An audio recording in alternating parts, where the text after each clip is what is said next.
Alright, so the first topic we're going to be going over is intensity. There's intensity, right? Intensity is going to outweigh every single different factor on how to get big, okay? So that's why I have it at number one. We're going to go from most important to least important when it comes to how to get freaking huge. So yeah, first thing, intensity. Now, what is intensity? It's how hard you're training. And I'm going to go over a few things. The first thing is called training to failure.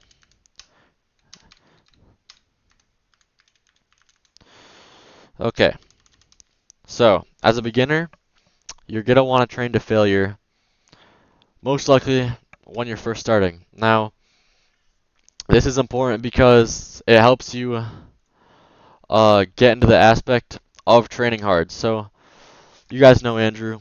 He's on a lot of my videos. So, Andrew, when he first started lifting, I started lifting 3 years ago. Andrew started lifting around 2.5 years ago, okay? So I had a little bit of knowledge before Andrew when he started training. So when Andrew started training, he wouldn't want to go to failure, okay? It's uncomfortable as hell when you're not trying when you're first starting lifting. So like why would I train to failure? It hurts. It's fucking annoying. So that's the first thing that needs to get embedded into your head, like fully embedded into your head. Like I need to train hard. I need to train to failure. That should be the first thing that goes in your mind. And it makes sense. A lot of people try to overcomplicate it. The harder you train in the gym is the more you will grow. Now, that doesn't mean the more you do, the more you'll grow. We'll get into that stuff later. But for now, we're just talking about intensity. So, the harder you train in your set, the more you'll grow. Is the first thing we'll talk about.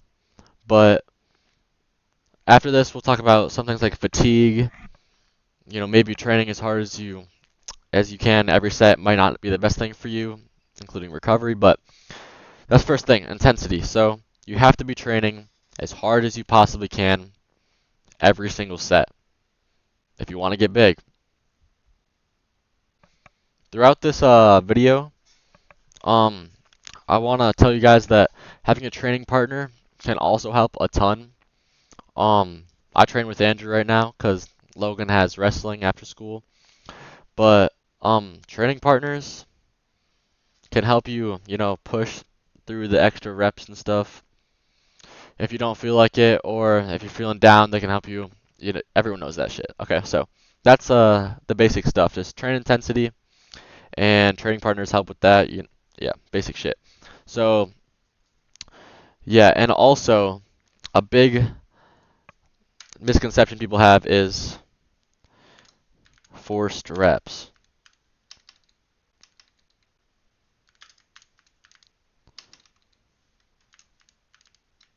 Forced reps. So, oh shit. Forced reps. So, forced reps are kind of fucking vaulted now. So,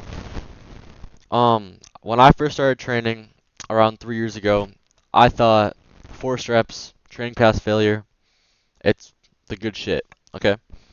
But there's two sides of the equation you can look at, okay? And I'll tell you which one is right. So, if you train past failure, since intensity is so important, should you be training past failure with assisted reps? I'll show you guys a video of what this is if you guys don't know. But should I be training past failure if and will training past failure with assisted reps help me get bigger? The answer is no, unless you're taking steroids. Now, hear me out, okay? So, if you're training past failure and you're doing assisted reps, okay? You're going to be exhausted, right? You're going to be fatigued for your next set. And that can help me get into my Actually, let's talk about this in the next category.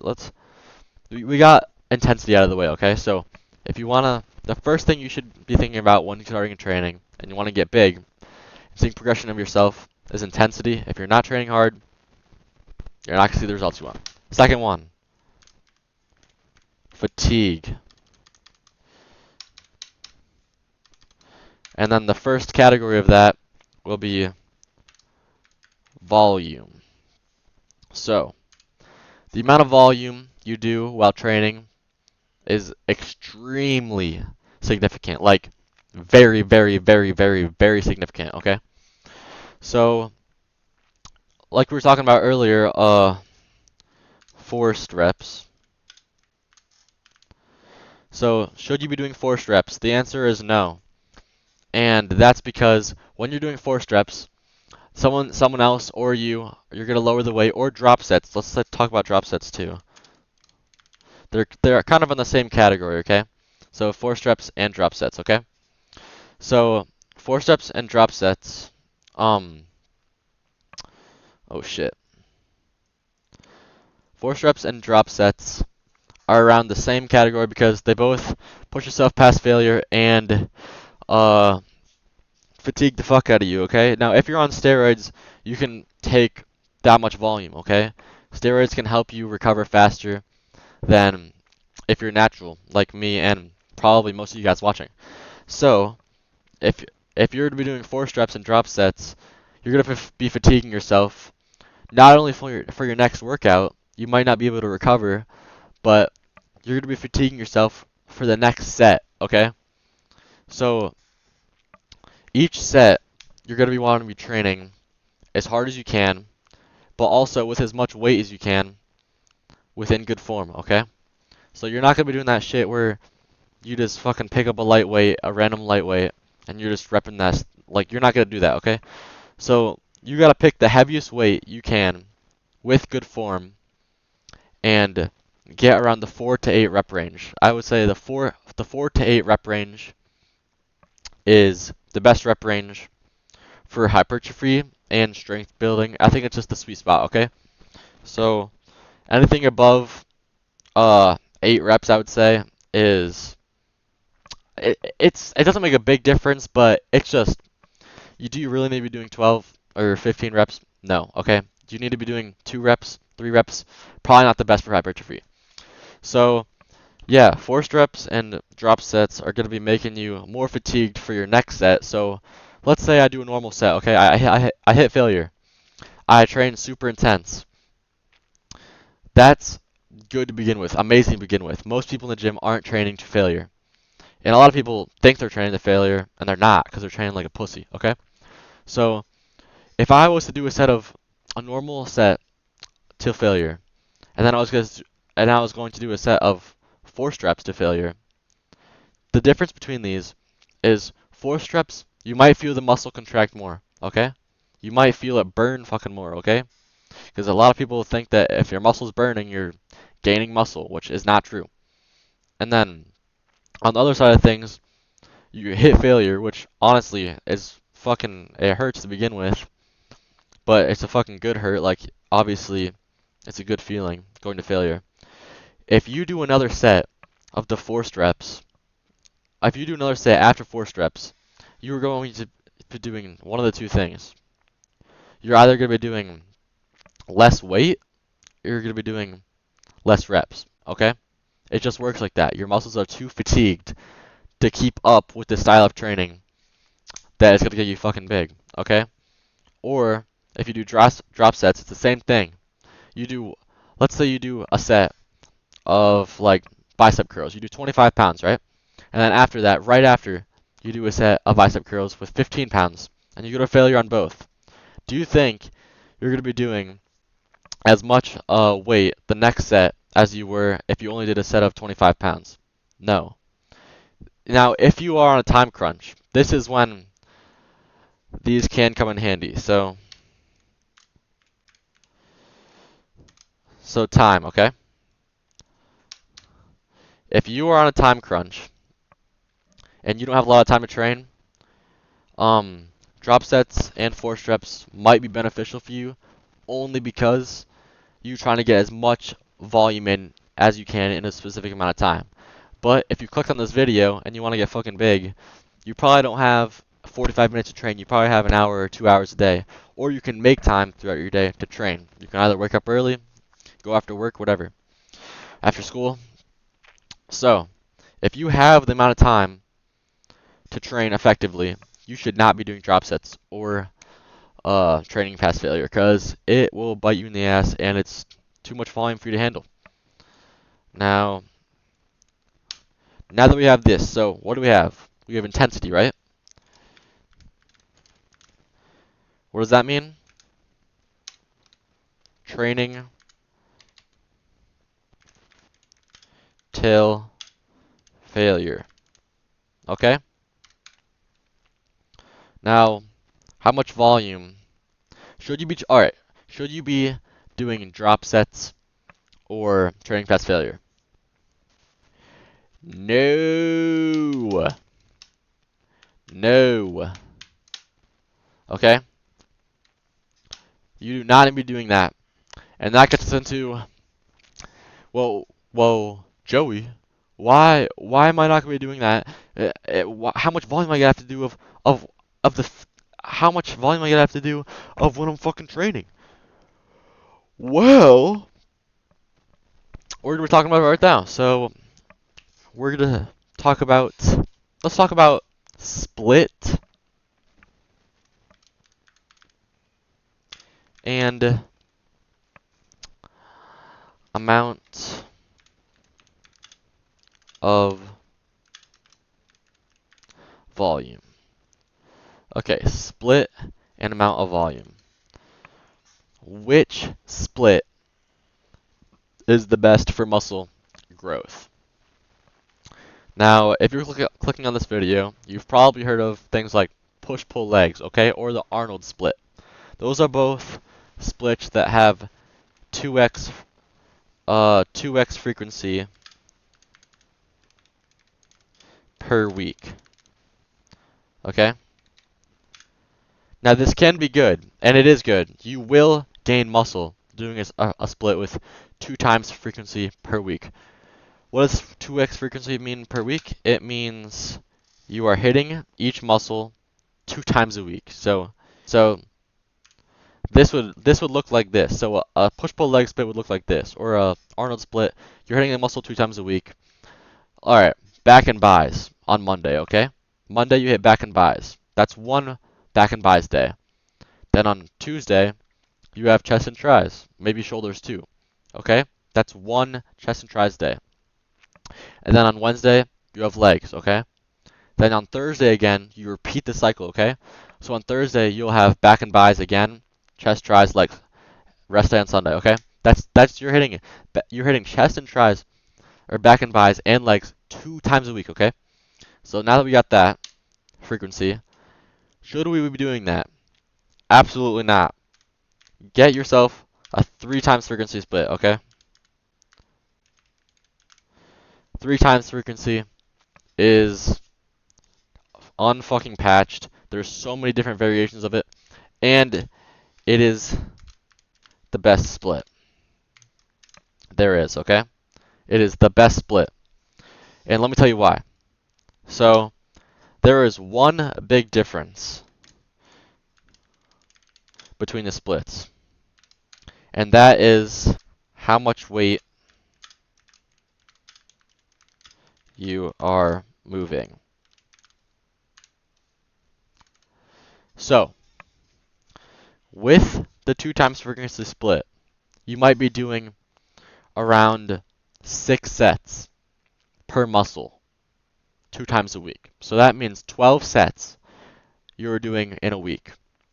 If you were to do a split like upper lower, so you hit each muscle 3 times a week, and that's the split I'm on. Okay, I'm on upper lower 3 times a week. Rest on Saturday, okay, or Sunday, whatever it is you want. So the main difference here is this is 3 times frequency because you hit upper lower, upper lower, upper lower. Okay, that is 3 times you're hitting upper and 3 times you're hitting lower compared to push-pull legs when you're hitting upper and lower or buys, back buys, chest tries, whatever. You're hitting it 2 times a week, okay? So upper lower, you're going to be training the muscles more frequent, okay? Now the biggest difference between upper lower and push-pull legs or any 2 times, 1 times frequency split is your top sets, okay? The top sets you'll be training with are gonna be uh high in weight, obviously. You know, we're training heavy, but the weight you're gonna be training with the heavy weight more often, okay? So with the upper lower split, you can either do two two or three working sets on a muscle a week. Any more than that, and you will be fatiguing yourself too much. So each session, you will be either doing 2 or 3 sets of biceps, 2 or 3 sets of chest. You get the idea, okay? So this times 3 is 6 to 9 sets. Oh shit.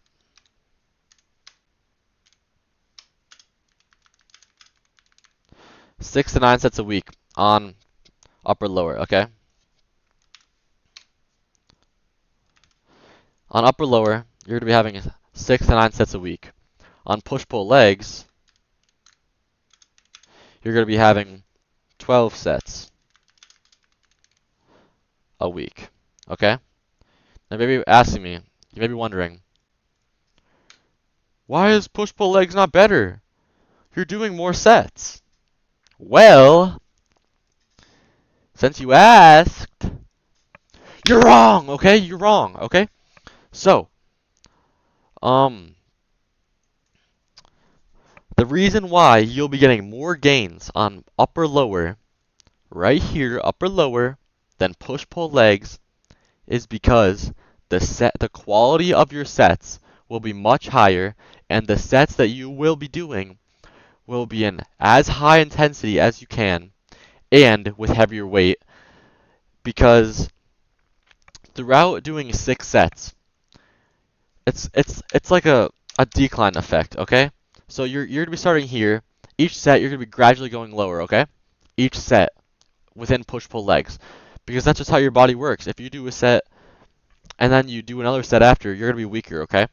With upper lower, since you're only doing 2 or 3 sets, your top set is very close to your second and third set weight, okay?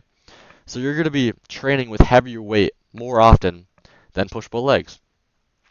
And that's the difference, the quality of sets. You are doing less sets a week, but the quality of sets is so much higher, it will get you bigger, it will get you more gains.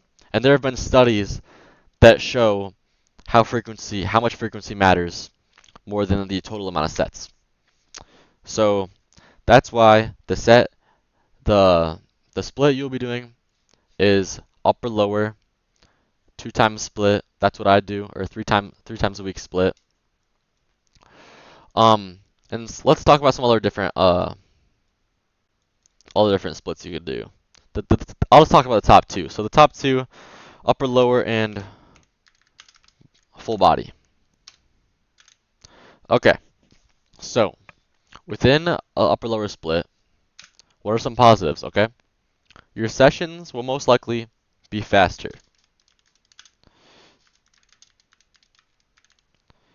Why is this? Well, you're only hitting half your body. It's that fucking simple, okay? You're gonna be in the gym for less time.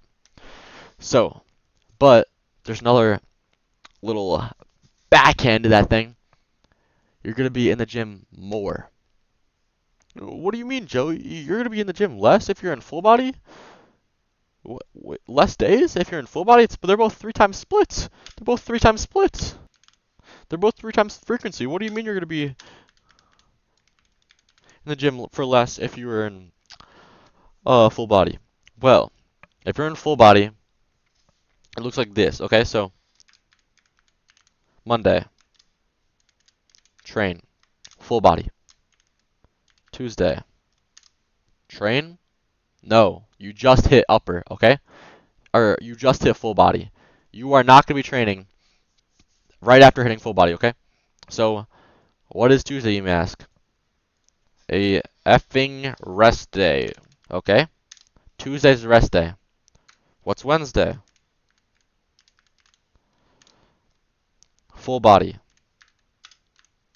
You're training full body, okay? You get the idea. It's on and off, full body rest, full body rest, full body rest. Okay. You will be having more rest days with full body than upper lower. You will be in the gym longer for each session. So each session, uh, let's go for negatives. Each session is longer. Full body. Positives, negatives. Positive, more rest days.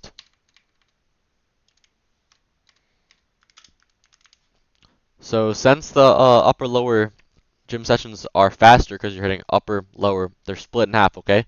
So your full body split might be twice as long in the gym per day as your upper lower. But a negative to upper lower is you will be having less rest days because each gym session is shorter. So yeah, now that we got that out of the way, so for full body, what do we have? We have longer gym sessions, but more rest days. For upper lower, we have faster gym sessions, but less rest days because, you know, upper lower, upper lower, upper lower, you're just gonna go back and forth.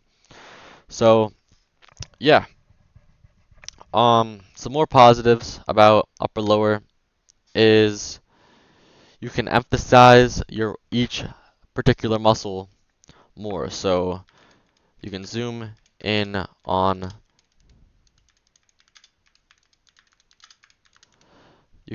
specific muscles more than maybe if you were on a full body because you will have time to look at the muscles individually, train the muscles maybe even with more intensity if your mind's not fricked because of all of the training. And each muscle might get a little more love in the gym because you will be hitting less muscles in total. So you're not gonna be like, oh, I gotta hit chest fast because I still got legs, glutes, calves, abs. I got all this shit. Okay, so you might be speeding through stuff, but with upper lower, since you have so much littler muscles you're hitting, the amount of muscles you're hitting is less. You might zoom in more on specific muscles. Like let's say you have uh you have bad hamstrings, okay, but you also have a bad chest. What do you hit first on full body? Chest or hamstrings? Well, that's for you to decide. But with upper, there's a less likely chance of that happening because if you have a lacking hamstrings but lacking chest, you can prioritize chest first on upper day and hamstrings first on lower day. It just works like that. It's easy. A positive for full body is more time to yourself. So on your rest days, you can do pretty much whatever you fucking want, okay? I'd recommend doing cardio because it allows you to eat more on your training days, more carbs, more gains, you feel me? We'll talk about that later in the diet section, but this is probably the most complicated section when it comes to training and a lot of people can frick it up, okay? So you'll have more time to yourself on full body because you'll have more rest days, but upper lower you can zoom in more on each muscle, most likely. Because we're all human and we're not built like a fucking robot, okay? So you on full body you might be blowing through shit, but that'll be less likely to happen on upper lower. So yeah, now which split for you to decide, upper lower or full body? That's up to you guys. But I'll tell you guys what I do, okay? So I do upper lower.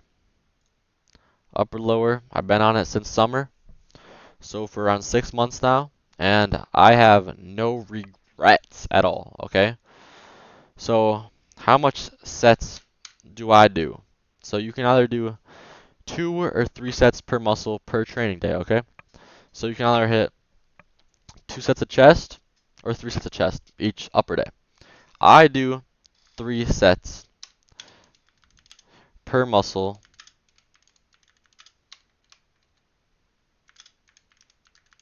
each upper and lower day.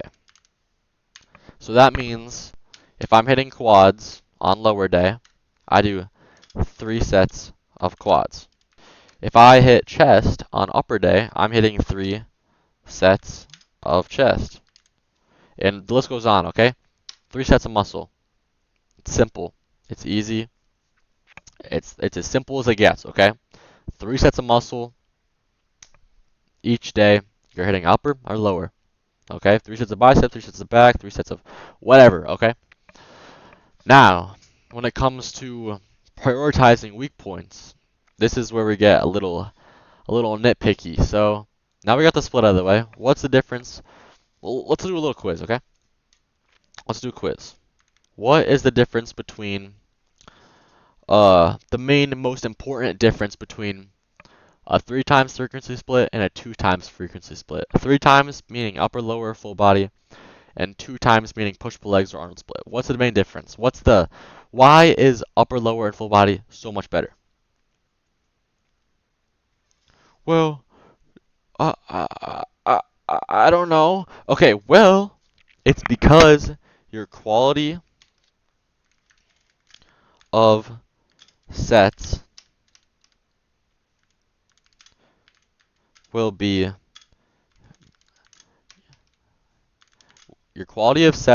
better on 3x frequency because you can have more sets with less fatigue. Remember, because I said, so if you're doing a 2x frequency split, towards your end of your sets, you're going to be fatigued to shit and doing less weight. Since we're doing 3 sets a day instead of 6, you're going to be less fatigued on your last set, so you can move more weight, okay? So you will have better, sets, more sets with less fatigue, and your sets will be with heavier weight because of fatigue. Okay? Simple. You will have more sets with heavier weight because your fatigue will be less, and the weight will be heavier because fatigue is less. So, yep, that's why fucking upper, lower, and full body destroys any 2x splits in the world. Now that we got that out of the way, we went over intensity, we went over volume and stuff, we went over fatigue. What do we got now? Okay? Diet. Okay. So, what's some things about a locked-in diet? So, you gotta be eating whole foods, okay? That's the main idea of this, okay? You have to be eating whole foods. You can't be eating processed shit. You can't be eating frozen chicken nuggets. You can't be eating chips, cereal, shit like that, okay? You gotta be eating whole foods. What's good? What's some good options for protein you can eat? Number 1, chicken, turkey, beef, fish, tuna, which is fish. The list goes on, okay? If you're a vegetarian, maybe you can have some fucking tofu, okay? Or beans. But are beans and tofu the best compared to all this meat stuff? Probably not. Oh shit, I forgot a big one.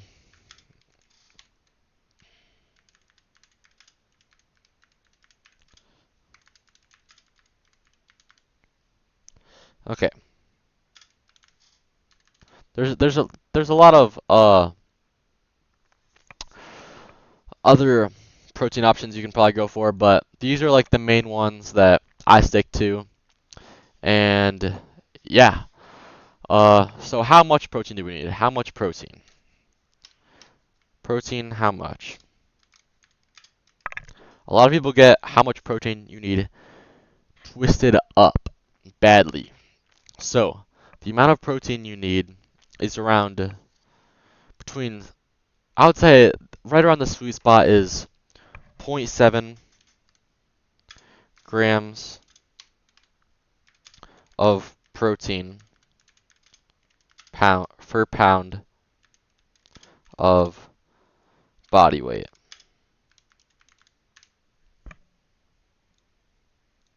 Okay? So how much protein should you be eating per day? 0.7 grams of protein per pound of body weight. Well, how do I do that? Well, you just freaking... Alright, let's say I weigh 200 pounds, right? I go into my calculator. Okay, I'm in my calculator. 200 times 0.7. 200 times 0.7. 140. Okay, so if you weigh 200 pounds, you need at least 140 grams of protein to make the best gains you possibly can, okay? To make fucking gains. You need that much protein to make gains, okay? How much protein do I need? 0.7 grams of protein per pound of body weight, okay? Now we got protein out of the way. How much do you need? How much protein do I need to eat? Oh, 0.7 grams of protein per pound of body weight. Okay. So now that we got that, let's talk about carbs.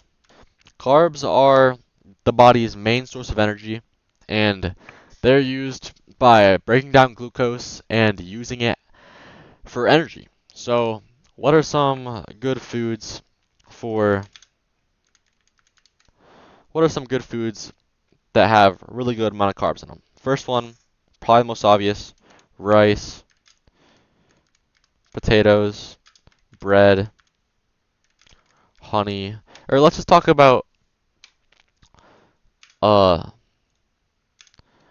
let's just talk about those three for now, because there's a little bit deeper into where we're going, but so yeah, these are called rice, potatoes, bread, things like this. Let's put pasta in here too.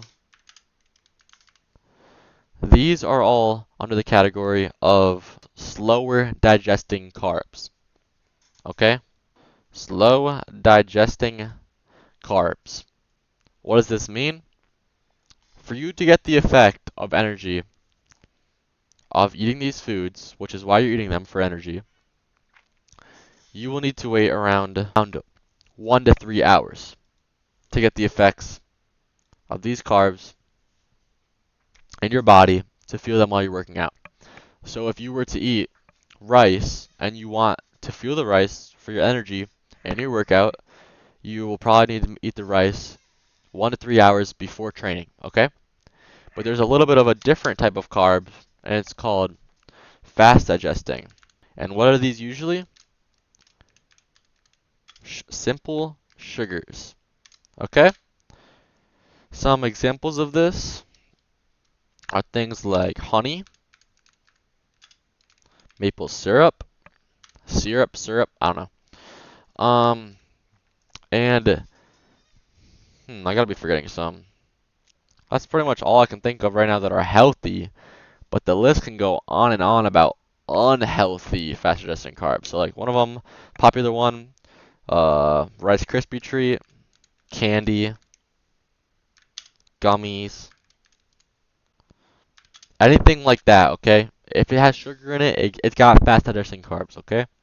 You can feel the effects of fast digesting carbs within 15 to 30 minutes, okay?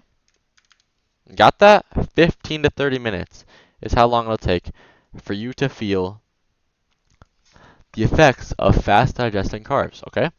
So, if you want to plan your food out, which I'll talk about after this, well, if these digesting carbs take 1 to 3 hours for me to feel the effects, and these ones take 15 to 30 minutes, shouldn't I eat these ones before these ones if I want to feel the effects while I'm training?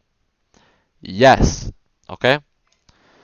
So, if you're eating rice, you want to schedule your rice. All right, I'll just get rid of this because we don't know what this is, right? Okay, clean fucking carbs, slow digesting carbs, things like rice, potatoes, bread, pasta.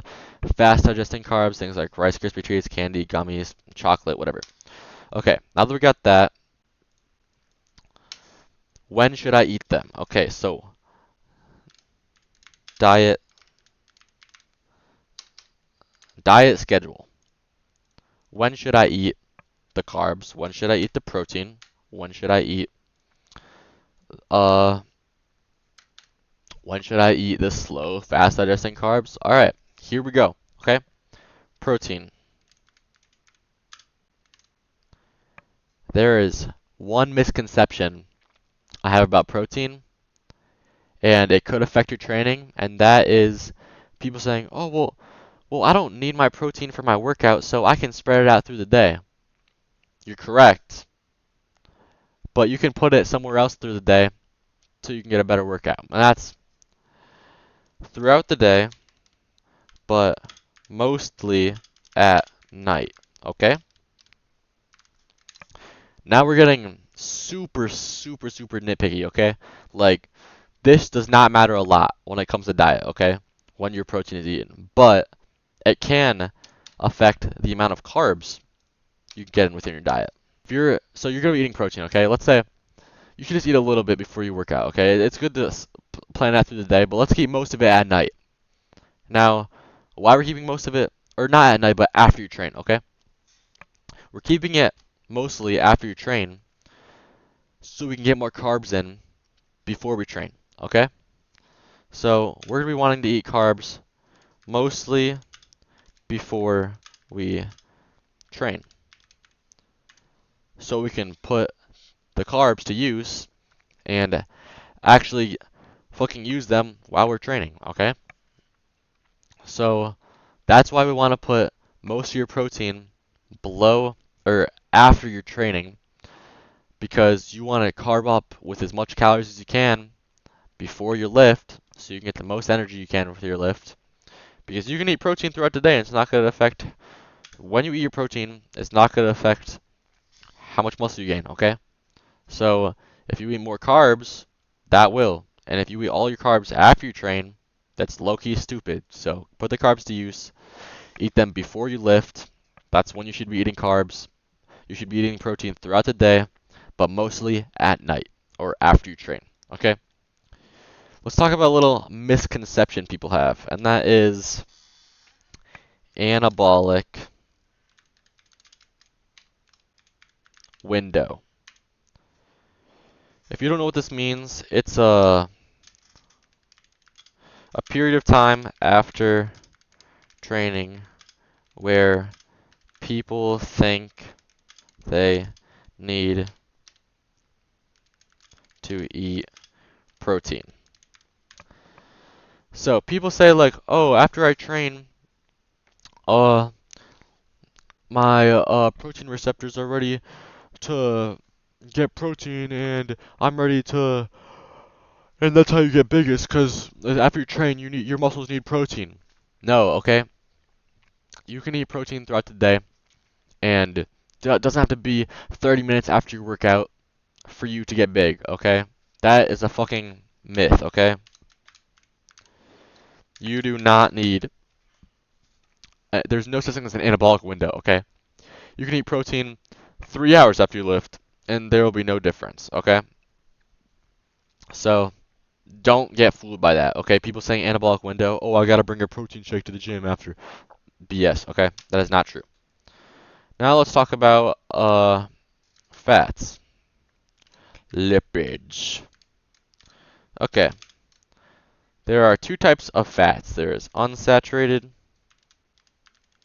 fats and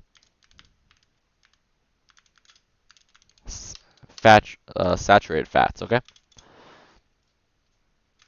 The fats that you want to eat are unsaturated fats. Okay? This is what you need. This is what you should eat, okay? Unhealthy fats, like let's say seed oils, okay? Those are saturated fats. Uh Butter, I already said oil. Anything that's processed and you see is processed, 9 fucking million times out of 10, it's gonna have saturated fats, okay? So we do not want to be eating these, okay? Let's get rid of that.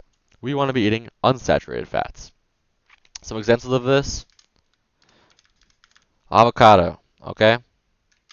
I'm not gonna say avocado oil, but avocado oil too. Olive oil. Let's say olive oil. Peanut butter. Okay, the list goes on. These are examples of unsaturated fats, and we want to be eating these simply because they're healthier for us, okay? They are healthy for our body, and they make you feel better than if you were to eat fucking fried Oreo and it has oil on it. That's not the fats you want to be eating, okay? So, um, this is probably the least important out of the three macronutrients, protein, carbs, and fats. But it's important for our body to eat these to stay healthy, okay? Our body needs fats. So I would recommend just eating a little bit of fats throughout the day. Honestly, if you do eat ground beef or beef in general, usually beef is one of the fattier meats compared to chicken or turkey or tuna or something like that. So if you do eat beef, you probably don't need to eat these foods every day. And honestly, you probably don't need to eat these foods every day in general, but a couple times a week, definitely you need to be eating your fats to stay healthy, but this will not affect your training unless you're like actually starving and your body like needs fats to use as energy. But that's not where we are right now, so we're going to be using carbs as energy. So let's do a little quiz. Alright, so how much protein do we need to build muscle? Optimally build muscle. 0. 0.7 grams of protein per pound of body weight. Okay? When should we be eating our protein? Throughout the day, but mostly at night. Why are we eating it mostly at night? So we can eat more carbs before we lift. Why do we need to eat more carbs before we lift? Well, carbs equal energy. The more carbs you have, the more energy you'll have for your lift, the more weight you can push. It's a fucking equal lineup. It's that simple, okay? So now we have that out of the way. Let's talk about, let's do a little quiz on fats, okay? So, what fats should we be eating? Saturated or unsaturated? Okay, unsaturated. Easy one, okay? Do these affect training? If you didn't eat unsaturated fats today, let's say you didn't eat avocado today, will this affect your training? No! No! Not like carbs. This does not affect your training day to day, okay? But what it does affect is your health.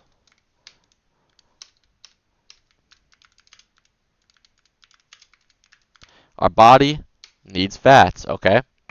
If you're not eating fats, you're not going to be as healthy as you could, as you could be, not as well-rounded internally. So, what might that affect if you're not as healthy as you could be? Gym performance. Okay? Your gym performance might not be as good as it could be if your diet isn't as well-rounded as it could be. It's simple as that. All right. Where am I at? A little fat or skinny fat? If you're under the category of being a little fat or skinny fat, this is what you need to do. Eat in a caloric eat in a caloric maintenance. That means the amount of food you are eating will not either make you gain weight or lose weight. You will be eating the exact amount of calories you need to remain the same weight you are. Now, how do I track this? Search up calorie calculator, put your shit in here, for your activity level, it will show you. All right, let's just do this. Let's just calculate this one. All right, right here, maintain weight. Okay, maintain weight 2,549 calories for whatever was in there. That's how much you need to be eating. Okay, search up a calorie calculator. That's how much you need to be eating. But what we're gonna put in there is cardio. Big one. And it doesn't need to be hard. You can do 30 minutes of cardio a day. As long as you're doing cardio and eating in a maintenance. If you eat in a maintenance, intake in a maintenance, but you're burning more than you're eating. Whoa, I'm eating maintenance, but I'm burning calories on top of that. So I'm eating in a maintenance, but the calories I'm expending and I'm going through is less than maintenance. You will gain the muscle as if you were eating in a maintenance because you're eating as much carbs and protein as if you were in a maintenance. But you're doing cardio, so you'll be losing fat, okay? So then what is the outcome of this, of doing cardio and eating in the caloric maintenance? You will be getting muscle and losing fat. I mean, sounds pretty good to me, okay? Now, let's talk about the other body types. So, let's say you're very fat. Okay? You are very fat. And it's not over for you yet, but if you don't act on it, might be. Okay? So, if you're very fat, it's pretty obvious. You need to be in a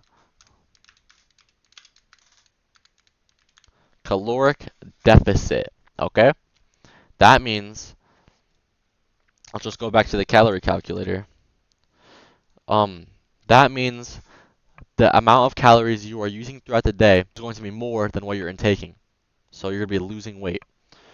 Now you can see right here, 80%. Yeah, this is kind of crazy, but I would say anywhere between a 300 or a 500 calorie deficit and a 1,000 calorie deficit would be the best for you if you are very fat, okay? So you don't got to look at this stuff. I would just take whatever you're at, subtract a 500 to 1,000 from it, and you should be good. But um, that's if you're very fat. And on top of this, you should be doing still be doing cardio, okay? With being skinny, fat, or in the middle, you should be doing cardio no matter what. It helps you get more carbs in, helps you stay healthy, helps your cardiovascular health, okay? The inside of your body. It's very important. Now, if you are very skinny,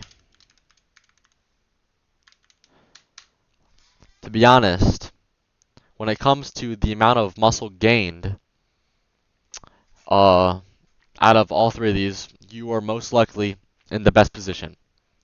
And this is because you can eat in a surplus, caloric surplus.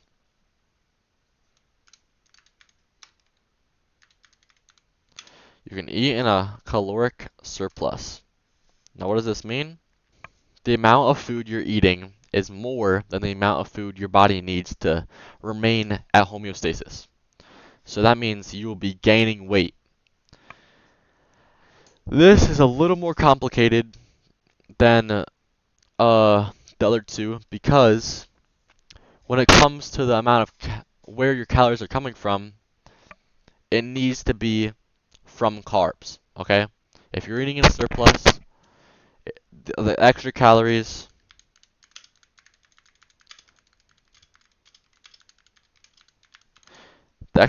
needs to be from carbs, okay? And you need to be eating those carbs before you train, okay? This is all because the whole point of being in a caloric surplus is to eat more carbs and have more energy. You might get it twisted. People saying like, "Oh, I'm eating whatever I want right now, and I'm dirty bulking, and you know, I'm getting huge. I'm getting so much muscle." This can be true, but the only reason they feel so good while bulking and eating whatever is because their total carbs are greater than if they were in a maintenance or in a deficit, okay? So if you're in a if you are skinny, you need to be eating a caloric surplus, still doing cardio so you can eat even more, and then you need to be eating your extra calories on top of your homeostasis calories, which is maintenance, before you train so you can put those calories to use. Okay? Yeah, that's pretty much it for this video, guys.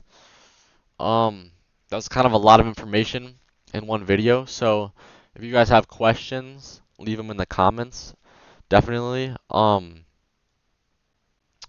Shit, let me just move myself over here for real so you can see me type shit. But alright, so guys, so if you guys have questions on any stuff I talked about, leave it in the comments.